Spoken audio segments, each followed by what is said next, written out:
Sir, I am not the presiding officer of this hearing. I know. Yes, sir. But the thing is, you're asking questions, Madam Chair. The speaker does not have any right to ask questions. At this point, the chair rules that we shall proceed, so the Honorable Franz Castro may now proceed with her interpellation. You have the floor, ma'am. So, Madam Chair, siguro first observation, no, yung on the budget for the 2024, yung Vice President ang nagsabi, Madam Chair, na slow and low utilization. So, nakita naman natin doon sa presentation. So, yung utilization ay napakababa. Pero, syempre, comment ko lang, no, mas mabilis siya sa confidential funds. 100% in 11 days. Madam Chair, So, Madam Chair, so according to the utilization of the confidential and intelligence funds submitted by the COA to us, no, so we have here surveillance and monitoring. Sabihin ko lang, Madam Chair, no, yung purchase of information out of 125 million confidential funds in 2022, purchase of information 14 million, payment of reward 10 million, rental and other incidental expenses relative to the maintenance of safe houses 16 million, purchase of supplies 35 million, provision of medical and food aid 40 million, payment of incentives or traveling relative to confidential operations is 10 million. So a total of 125 million conducted surveillance in 132 areas in 11 days. So 100% utilization.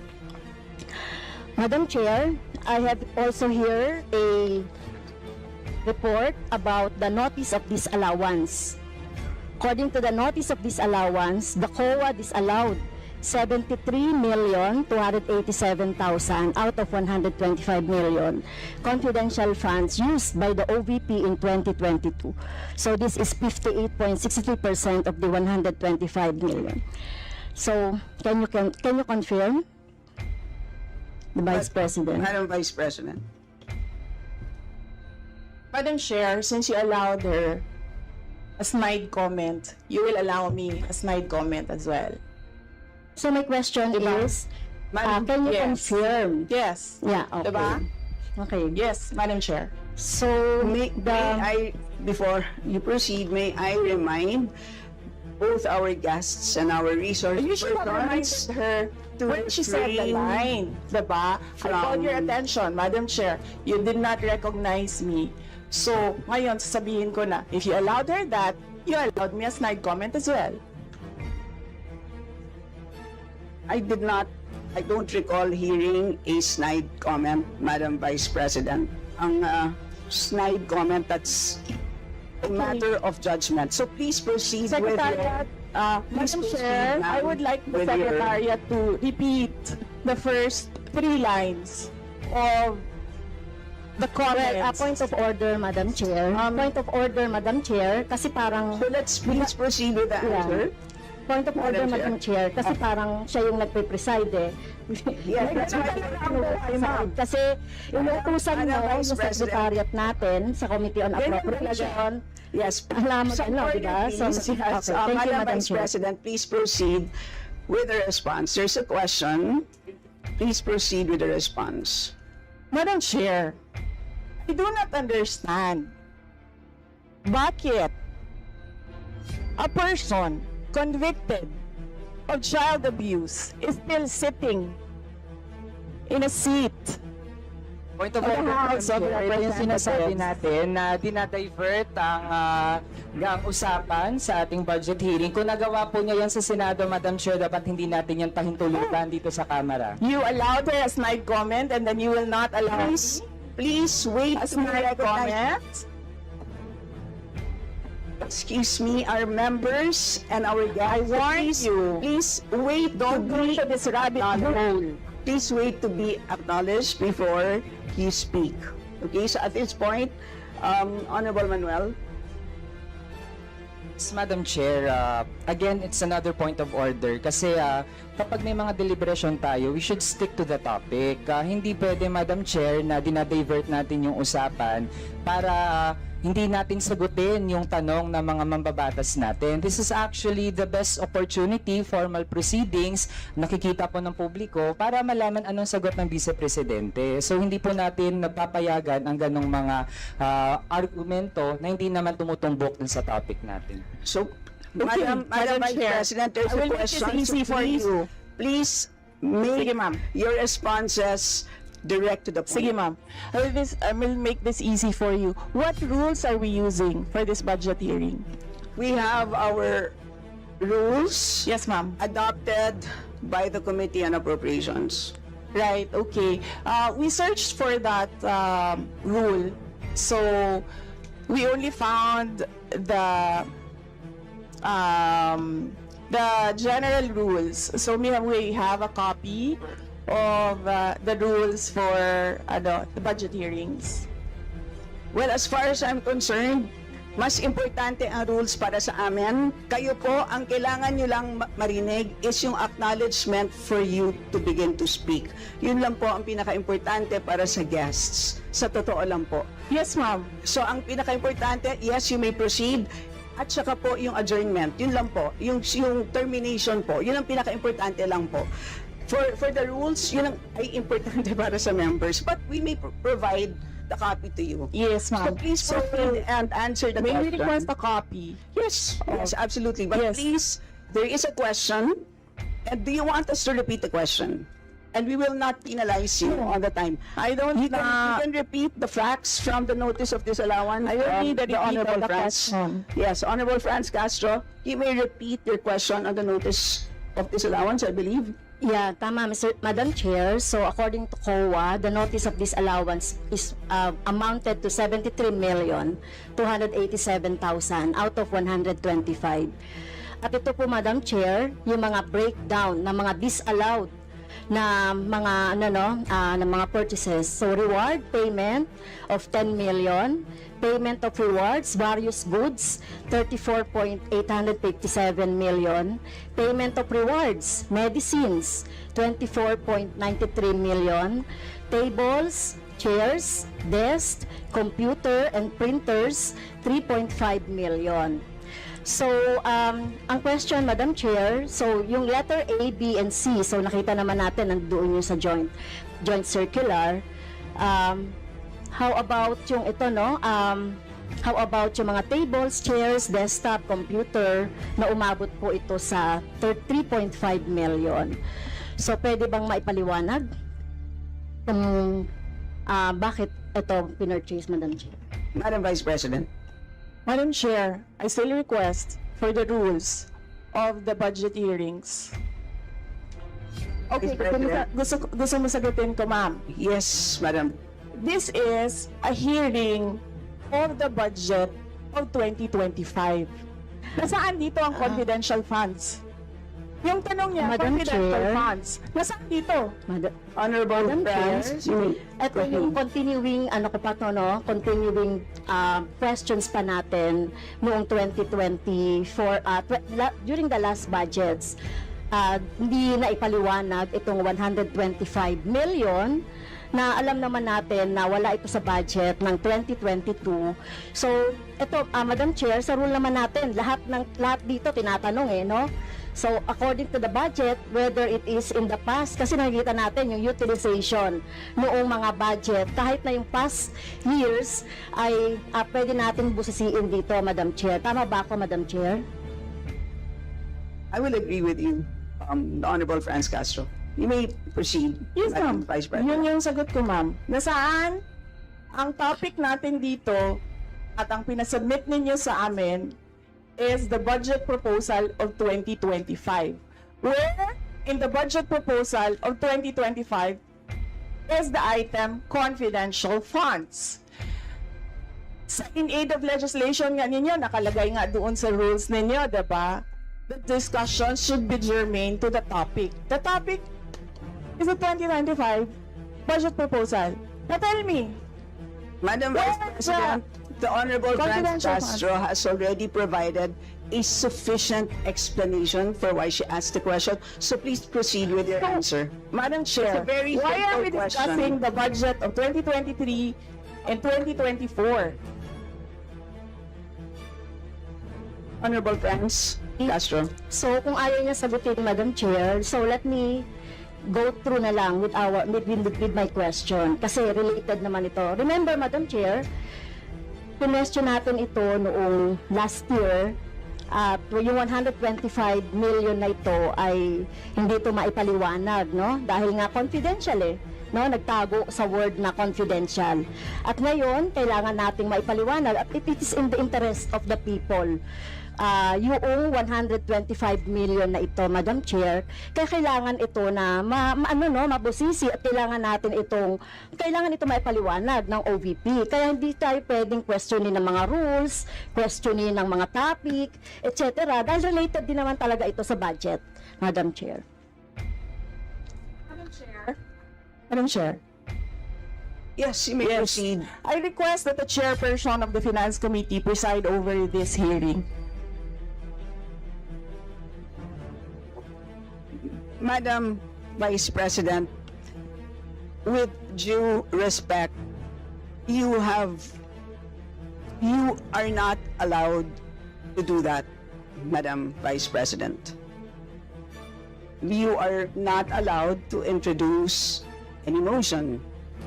You are a research person this Not- hearing, Madam President. I did Vice not move, President. ma'am. I requested, same as vein. your research person, I requested So that your the request chairperson is of the denied, committee. Madam Vice President. Just please answer the question. The issue on confidential funds falls squarely within our discussion of your 2025 budget. Narinig mo yung sinabi niya, ma'am? Narinig mo yung please proceed. nakikinig ka sa kanya kanina? Absolutely. Walang rules dito. Please proceed and answer the question. It's a very simple question. Di ba?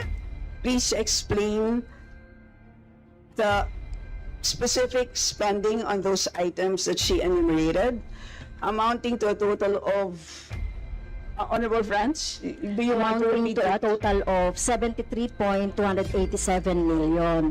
So, dahil may notice of disallowance, so ibig sabihin, Madam Chair, illegal ito at not in accordance with the joint circular by the COA, BBM, and other related agencies.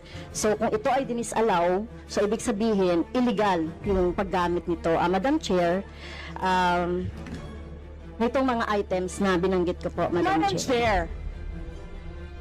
Chair, Madam Vice President. you cannot allow a member of the House to just claim that it is illegal.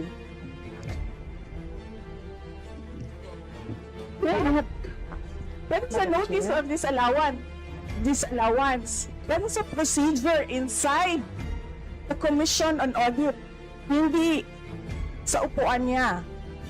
Honorable Friends. Okay, thank you, Madam Chair. So, thank you for the explanation, Vice President. Okay, next. According to accomplishment report of OVP, it spent 10 million for payment of reward. So, Madam Chair, in 11 days, ilang tao kaya at magkano kada tao ang reward? In fact, COA disallowed the whole amount spent by OVP for payment of reward. Hindi ba, Madam Chair, questionable ito? Madam Chair, the invitation letter that we received from the House of Representatives. Dear Vice President Duterte, the House Committee on Appropriations will hold briefings, hearings on the budget proposals of various departments, agencies, and corporations relative to the fiscal year 2025 National Expenditure Program as the basis of the fiscal year 2025 General Appropriations Bill. Nasaan? Sa presentation ko kanina, ang haba. Ang confidential funds. Honorable Friends, Castro.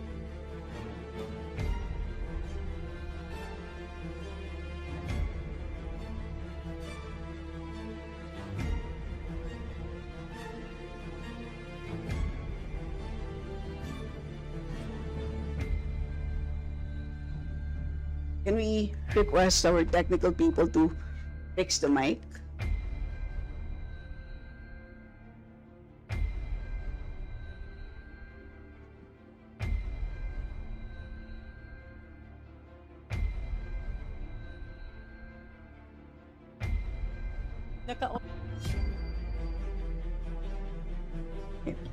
Can everybody check their mics and make sure that they're switched off para maka-switch on yung si Franz?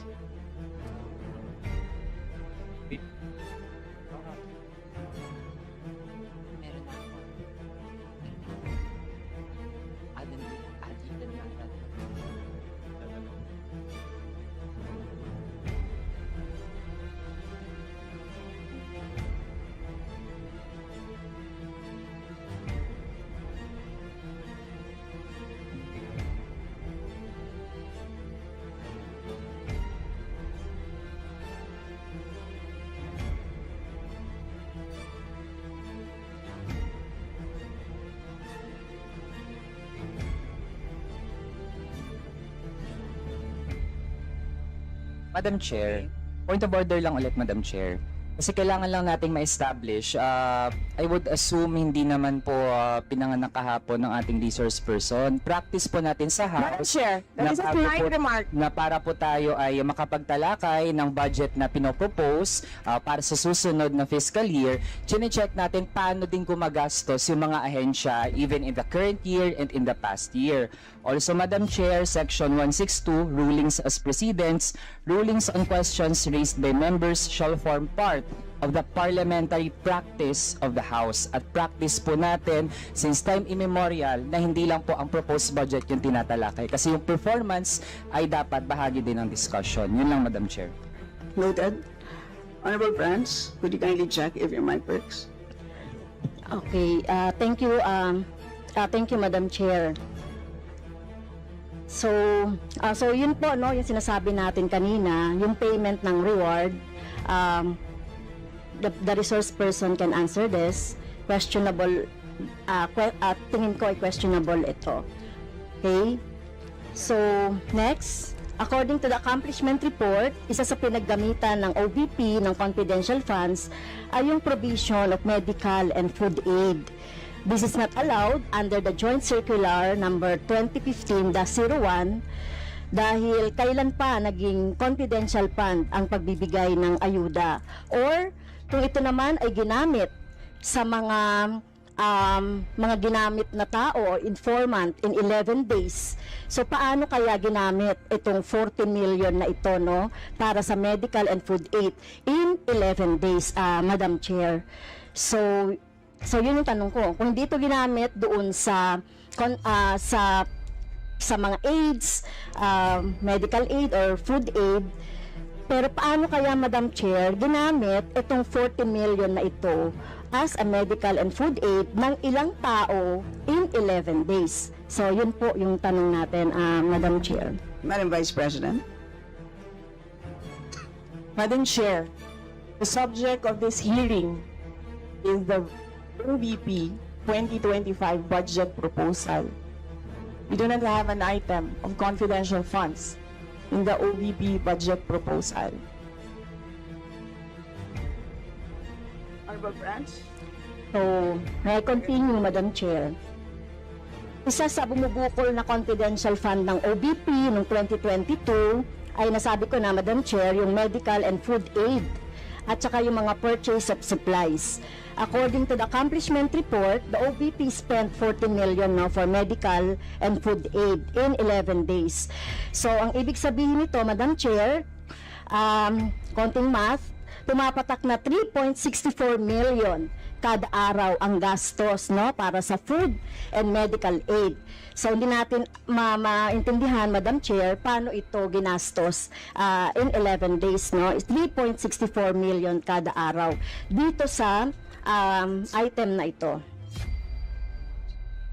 Madam Vice Do you want to President. comment?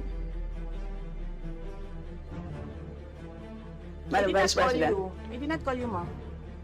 It was Representative Arroyo who called you. The chair would like to remind both the resource persons and the members to please wait to be acknowledged before you speak. Yes, ma'am.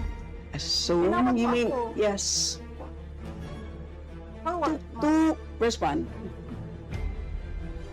So any comment, Madam Chair, dun sa sinabi natin based dun sa accomplishment report.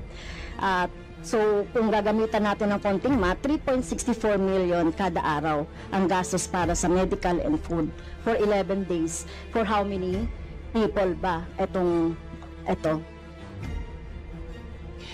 Madam Chair, the topic and the invitation of the House of Representatives to the Office of the Vice President for this hearing is the 2025 budget proposal. There is no confidential funds in the 2025 budget proposal.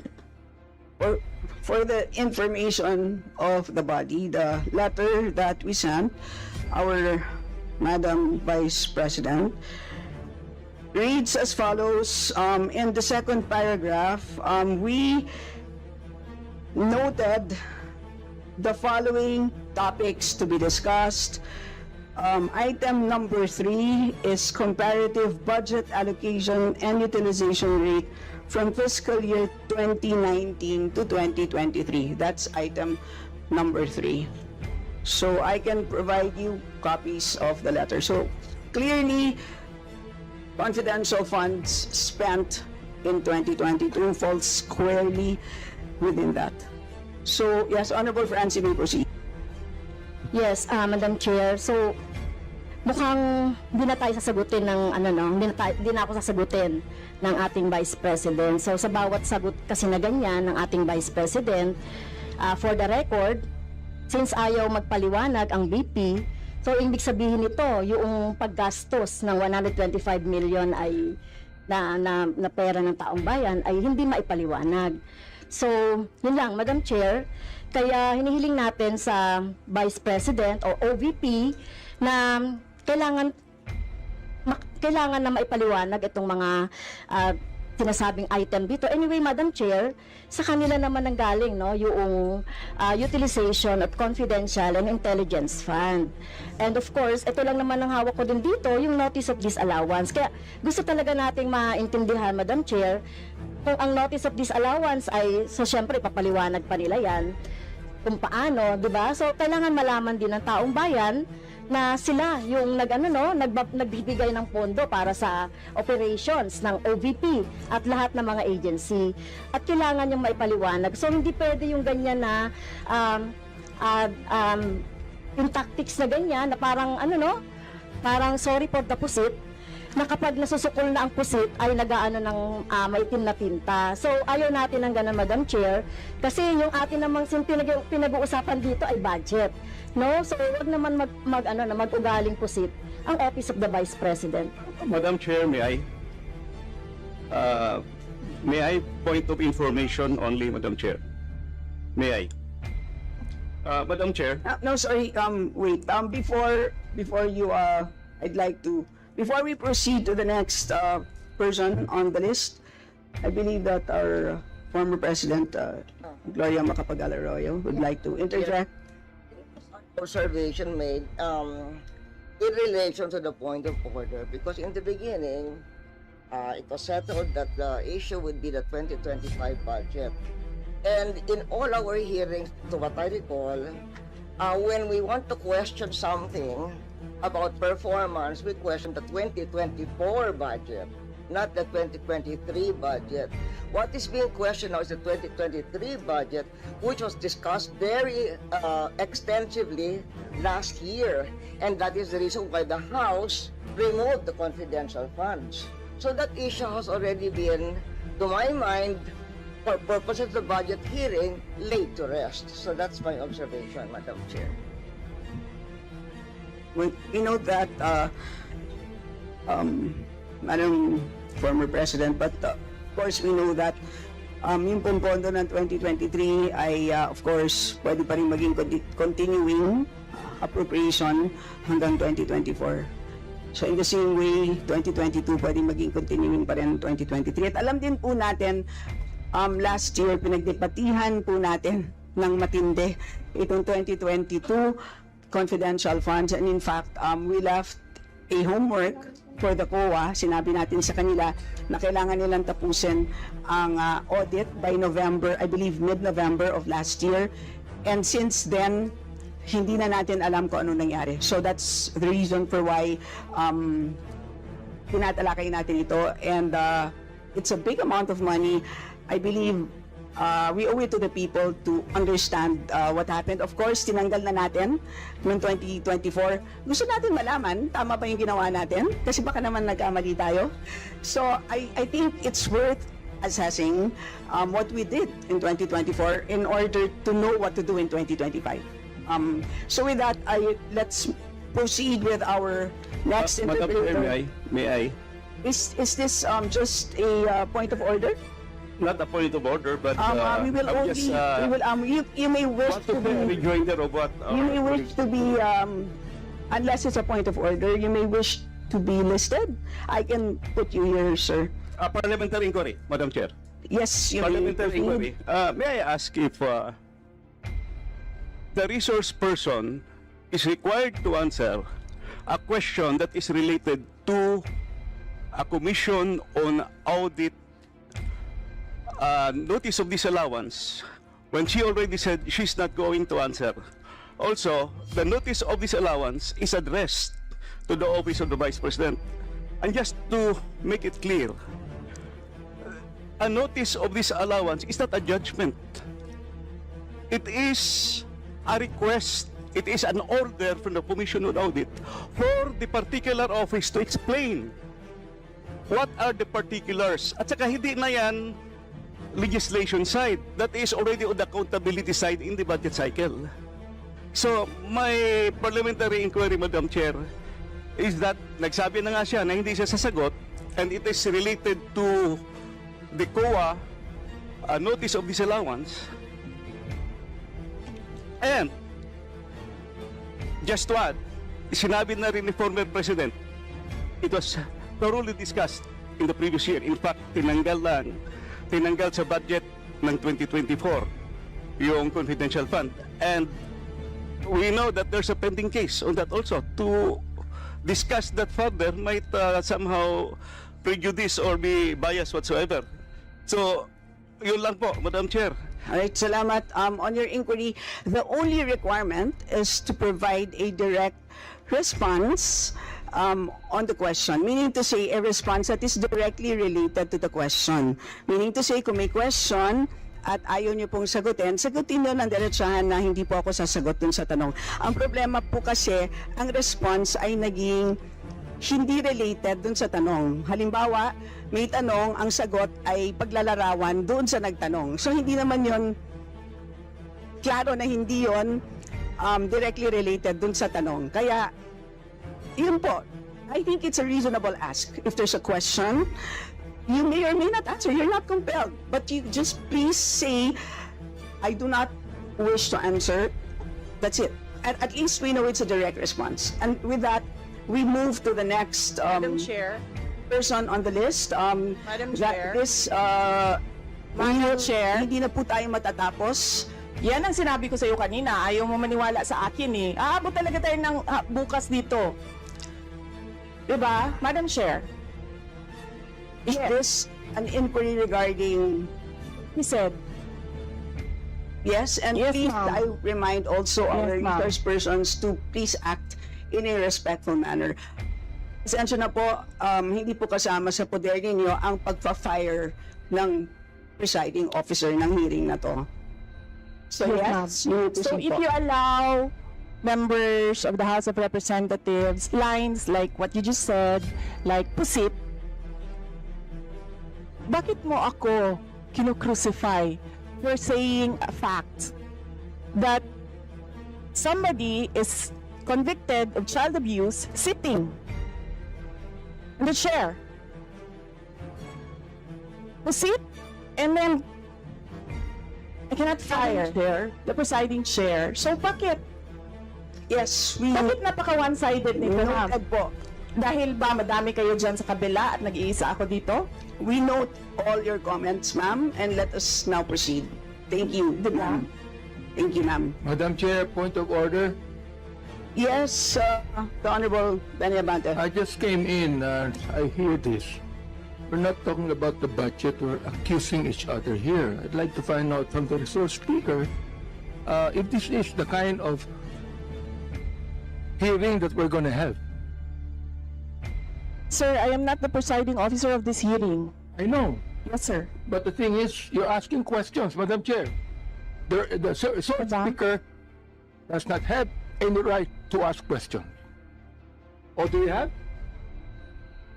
Where is that Madam Vice in your President, rules that Madam a Vice resource President, person this is a cannot budget hearing. request for clarification? Some order, please. Some order, please. Yes, Honorable Benny Abante, you may proceed. I'm just asking a question to our resource speaker.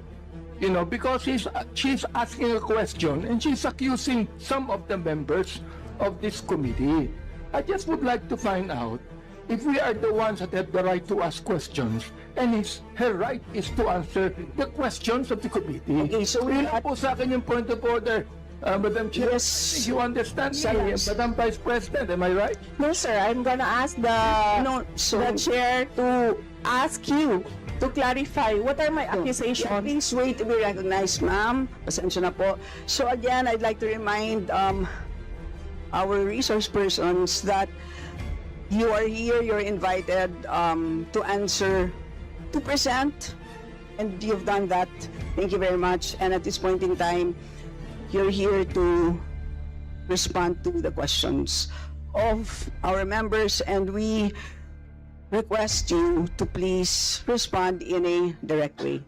So, with that, I'd like to recognize from the majority the Honorable Milagros Aquino Magsaysay.